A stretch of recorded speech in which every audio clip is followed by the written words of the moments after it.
저를 보고 네가 우리를 잡아먹었다. 20억의 개인 사재를 털어서 일을 했고요. 12억을 받았고요. 대학교 4학년 때는 지금까지 하루에 3시간 정도. 지금까지도요? 공학 한잔 하실래요?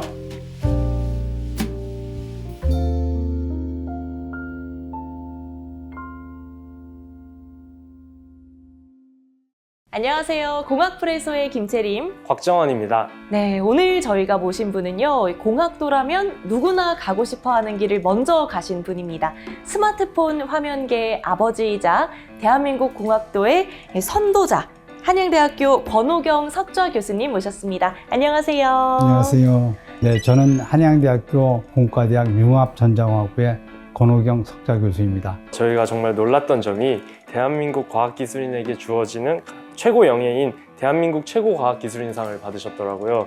선정 이유가 세계 최초 모바일용 아몰레드 기술 개발이던데요. 교수님 덕분에 저희가 이 선명한 스마트폰 화면을 보고 있다고 해도 과언이 아닐 것 같습니다. 당시의 연구에 대해서 간단하게 소개 부탁드립니다. LCD라는 것이 대부분 쓰이고 있었는데 그보다 더 좋은 아몰레드라는 기술이 나와서 삼성 SDI라는 회사의 김순택 대표이사님이 저한테 부탁하셔서 기술 기술하는 자문역으로 시작을 했습니다. 그러면서 연구 과제를 같이 하게 돼서 개발에 성공했습니다. 아, 그러시군요. 근데 제가 알기로는 당시에 가장 선도주자였던 소니도 포기를 했던 기술로 알고 있어요. 소니가 우리보다 한 발 앞서서 아몰레드를 개발을 시작했고요. 가만히 모니터링을 해보니까 소니 애들은 굉장히 획기적인 기술을 개발하더라고요. 제가 봐서는 걔네들이 개발하는 기술은 제품이 아니고 예술 작품을 만드는 기술이어서 예술 작품은 대량 생산 못 하잖아요. 네. 그래서 그렇게 하면 안 되겠다 하는 생각을 갖게 됐습니다. 그래서 이제 제가 했던 기술은 뭐냐면 화소 내부에 구동 트랜지스터가 이제 전류원이라고 하는 건데 하나씩 각각 넣는데 전기적인 특성이 다르면 빛이 다르게 나오거든요. 밝기가. 그것을 보정하기 위해서 내부에서 전기적인 특성을 보정하는 회로를 집어넣자 하는 걸 제 아이디어였고요. 그 다음에 두 번째 큰 아이디어는 뭐냐면 올레드는 굉장히 얇습니다. 에노드와 캐소드 사이가 한 300옹스롬 정도로 얇기 때문에 양단에 캐패시터 역할을 하잖아요. 그 캡에다 굉장히 작은 전류를 흘려가요. 그 캡 차징하는데 시간이 너무 많이 걸리거든요. 그리고 빛이 나올 때가 너무 오래 걸리는 거예요. 그래서 제가 이제 생각했던 것이 거기에 에노드 쪽을 보상할 때 미리 전압을 집어넣어주면 쉽게 얘기하면 저수지에 물이 하나도 없으면 저수지가 꽉 차야지만 넘쳐 흐르잖아요. 근데 이제 그렇게 하지 말고 저수지에 물을 채우는 걸 전압을 가지고 단번에 채우고 나서 그 다음에 이제 빛을 내는 전류만큼만 내려보내면 그것이 넘쳐 흘러서 빛을 낼 거다. 그래서 이제 우리하고 이제 소니가 다른 것은 소니는 예술 작품을 만들었고 우리는 제품을 만들었다 하는 것의 차이가 있을 겁니다. 굉장히 획기적인 아이디어였던 것 같은데 그때 당시에 교수님께서 이제 그 의견을 내셨을 때 다들 동의하는 분위기였는지 궁금해요. 그래서 삼성에 계신 분들이 대부분이 다 반대를 하셨어요. 그래서 이제 해가 2003년도에 휴대폰 패널이 잘 나오는 걸 보여줬음에도 불구하고 소니 건 한 번도 본 적이 없거든요. 소니 건 더 좋을 수 있어 하는 컴플레인이 너무 많아서 소니하고 똑같은 기술을 개발해서 왜 안 되는지를 보여줬어요, 제가. 그래서 그거 하는데 거의 한 2년 반이 걸려서 실제로 이제 결정하는데 2006년도쯤에 제가 하는 방법을 가기로 채택을 한 거죠. 미세 전류를 제어했던 게 거의 수 피코암페어 단위였다고 성공하셨을 때 희열이 어떠셨는지. 2008년도에 우리 제품을 가지고 나가서 SID라는 컨퍼런스에 시제품을 보는데 우리는 올레드만 보여준 게 아니고 바로 옆에 LCD하고 1대1로 비교되도록 보여줬어요. 딱 보니까 LCD보다 훨씬 더 좋잖아요. 굉장히 많은 사람들이 보면서 감탄을 했습니다. 그분들이 실제로는 이걸 개발했던 분들이거든요. 그 소니의 PDA에 이것이 이제 아몰레드 판넬이 장착되어 있던 거 저를 보고 네가 우리를 잡아먹었다 하고 얘기를 했어요. 교수님께서 걸어오신 길을 들어보니까 굉장히 견고한 것 같아요. 그 견고한 게 마치 까눌레 껍질처럼 견고한데요. 아이, 쉽지 않네요. 너무 견고한 것 같습니다. 마치 교수님의 인생처럼 견고합니다. 연구처럼. 맞습니다. 아, 진짜 맛있네. 아, 맛있으세요? 네. 사실 교수님의 개인적인 업적도 굉장히 훌륭하시지만 또 6대 한국공학한림원의 회장도 역임을 하셨잖아요. 그러면서 우리 대한민국 산업계를 이끄는 많은 분들을 만나셨을 것 같아요.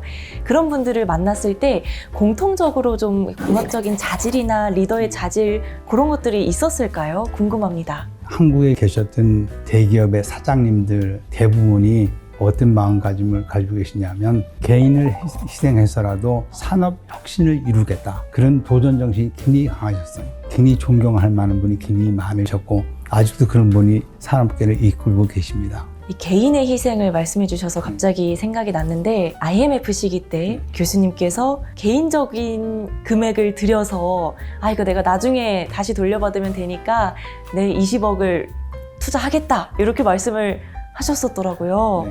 그 돈은 다시 돌려받으셨나요?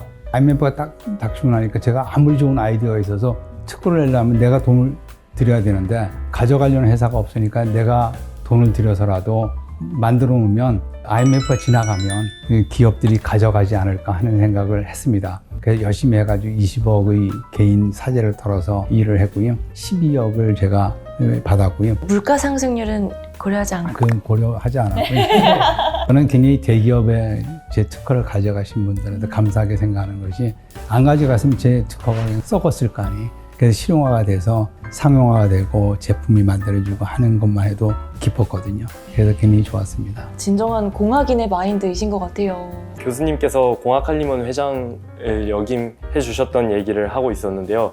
한국공학한림원뿐만 아니라 세계공학한림원 평의회 회장까지도 맡으셨더라고요. 세계 최고의 석학들을 리드하면서 느끼셨던 대한민국 공학의 위상이 어느 정도였는지 궁금합니다.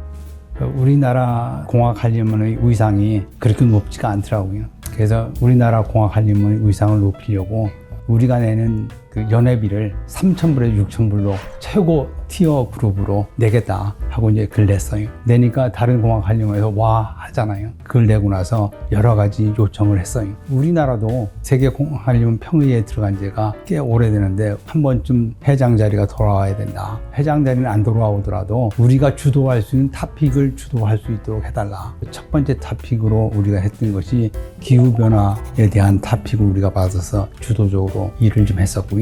우리가 주도하는 토픽을 가져가고 하다 보니까 다른 나라에서 우리를 보는 생각이 좀 달라지잖아요. 그래서 리스펙트도 좀 받게 되고 네. 어떻게 하다 보니까 제가 이제 회장을 하게 된 거예요. 근데 교수님께서 이제 한국은 추격자가 아니라 선도자가 돼야 한다 이렇게 강조를 해주신 적이 있으세요. 그러면 우리가 이 선도자가 되기 위해서 공대생으로서는 어떤 마인드를 좀 가져야 할까요? 우리 공대생이 가장 먼저 가져야 되는 것은 자기의 실력을 충분히 쌓는 것이 우선 가장 중요한 거고요. 그 다음엔 어떻게 하면 창의적인 아이디어를 만들 수 있을까? 공학도다 보니까 제품 만들잖아요. 제품에서는 가장 중요한 것이 성능이잖아요. 성능을 얼마큼 좋게 만들까 하는 고민을 해야 되고, 두 번째는 가격을 어떻게 다운시킬까. 값싸고 좋은 물건을 만들면 당연히 잘 팔리겠죠. 그 다음 이제 세 번째는 뭐냐면 소비력을 줄여야 되잖아요. 성능을 높이면 소비력이 늘어날 수가 없어요. 그래서 그게 비례해서 늘어나는 것보다 좀 줄이자. 네 번째는 어떻게 하면 작게 만드냐. 작게 만들면 가볍게 만들 수 있잖아요. 그 다음으로 중요한 것은 신뢰성이 있어야 돼요. 우리가 아몰레드가 상용화가 된 것이 신뢰성 문제거든요. 신뢰성을 어떻게 잘 극복할까. 마지막으로 생각하는 건 어차피 우리가 만든 제품이 어떤 시스템에 들어가거나 시스템이기 때문에 어떻게 하면 유저 프렌들리하게 만들까 하는 고민을 해야죠. 요즘에 AI도 많이 담으면 유저 프렌들리하게 되겠죠. 찾아보니까 교수님께서는 스탠퍼드에서 박사학위를 받으셨더라고요. 그 당시에 유학 과정에 대해서 조금 궁금합니다. 군대를 가가지고 어떻게 하다 보니까 제가 땅굴 장비 개발하는 부서에 배치됐는데 여러 가지 일을 했어요. 제가 이제 군대를 제대하고 나서 MIT하고 UC 버클리하고 스탠포드 세 군데 어드미션을 받았는데 그때는 유학 자유라가 아닌 시절이어서 신원조회를 했는데 당신은 3년 동안 해외에 못 나갑니다. 왜냐하면 군대에서 너무나 많은 비밀을 알고 있어서 3년을 못 나갑니다. 그렇게 연락이 와서 제가 괜히 낙담을 했어요. 괜히 낙담해서 한 2, 3주 방에 처박혀서 암울하게 지냈는데 그 와중에 이제 제 장비를 양산하던 회사가 지금 LG 금성이었거든요. 금성의 그 사장님이 저한테 군대 있을 때 너 유학 못 가. 우리 회사에 와. 하고 여러 차례 말씀하셨는데 그날 전화가 온 거예요. 너 유학 못 가지? 야, 우리 회사 와. 그래서 이제 그 회사에 들어가기로 마음을 잡았죠. 3년 동안 열심히 해서 제품도 잘 만들고 했는데 일본 제품은 요만한데 우리가 만들면 거의 10배 정도 큰 거예요. 그래서 속도도 좀 느리고 우리가 반도체 없이는 전자 산업의 선두주자가 될 수 없다. 그래서 이제 반도체로 전공을 바꾸기로 하고 미국에 유학을 갔습니다. 노노이즈 앰플리파이어 설계하고 회로 설계도 좀 하면서 시그널 프로세싱도 많이 했기 때문에 많은 도움이 됐고, 금성에 있을 때도 굉장히 큰 시스템을 만들다 보니까 시스템 속도가 왜 느린지, 그 당시에 이제 아까 말씀드린 6가지 조건이 다 제 마음으로 느껴서 만든 크라이테리아거든요.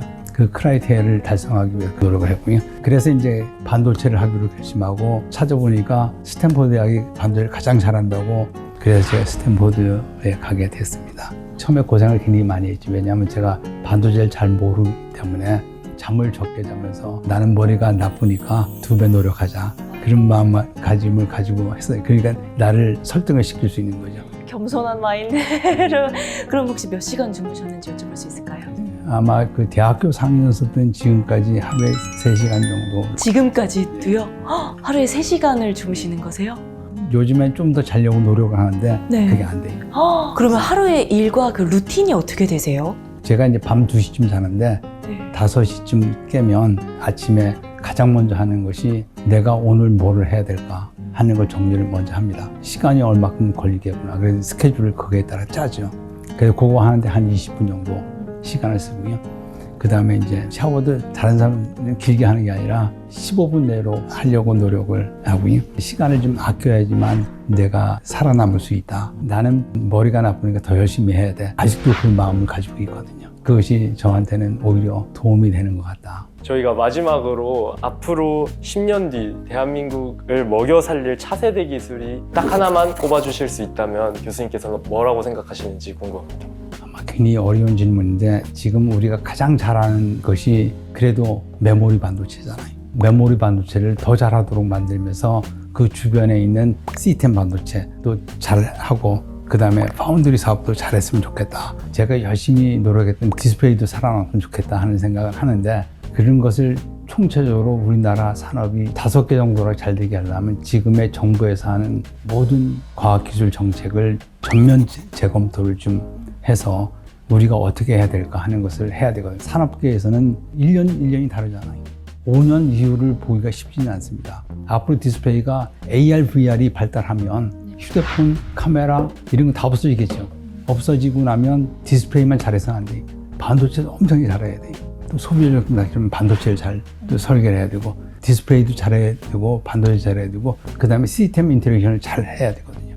뭐 패키징도 잘하고, 굉장히 많은 산업들이 그 사이에 있기 때문에 그 전체적인 것을 잘 서포트 해야 되는데, 너무나 중국이 무섭게 달려오고 해서 좀 쉽지는 않을 것 같다는 생각이 들지만, 그런 문제를 해결할 수 있는 것은 국가적인 차원에서 서로 간에 당장 매출이 안 생길 것은 국가 돈으로 좀 할 수 있도록, 그 다음에 또 하나 이제 당부하고 싶은 것은 대기업도 좀 미래지향적인 생각을 좀 더 가졌으면 좋겠다 하는 말씀을 드리고 싶습니다.